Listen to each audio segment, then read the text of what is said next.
మార్చి 15వ తారీఖు సాయంత్రం 6:30 మద్దినివలస గ్రామం దగ్గర రోడ్డు పక్కన నివసిస్తున్నటువంటి కూనేటి లక్ష్మణరావు అనే వ్యక్తిని ఇక్కడ చుట్టుపక్కల నివసిస్తున్నటువంటి చౌదరీస్ కమ్మాస్ కొందరు వచ్చి వాళ్ళ కుటుంబాలతో వచ్చి కూనేటి లక్ష్మణరావు మరియు అతని భార్య ఝాన్సీ మరియు పిల్లల మీద ఘోరాతి ఘోరంగా పామాయిల్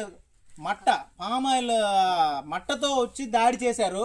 చాలా ఘోరంగా, ఇంత ఘోరాతి ఘోరంగా ఆడదాయని కూడా చూడకుండా ఆవిడ మెడలో గొలుసు, బంగారం అవి ఇవి అన్ని లాక్కుని వెళ్ళిపోవడం జరిగింది.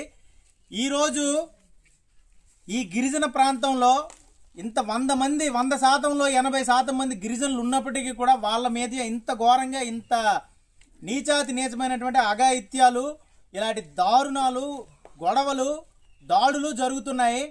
ఇది అందరూ గమనించాల్సిన విషయం. ఈ రోజుకైనా మన గిరిజనులు అందరూ కూడా మేలుకోకపోతే రేపొద్దున్న ఇదే ప్రాంతాన్ని వాళ్ళ చేతుల్లోకి తీసుకుని వాళ్ళ కబంధ హస్తాల్లో మనమంతా కూడా రేపొద్దున్న కిక్కిరిసి చనిపోవలసిన పరిస్థితి, లేదా ఈ ఊళ్ళు మన పొలాలు అన్నీ వదిలేసి వెళ్ళిపోవాల్సిన పరిస్థితి వస్తుంది.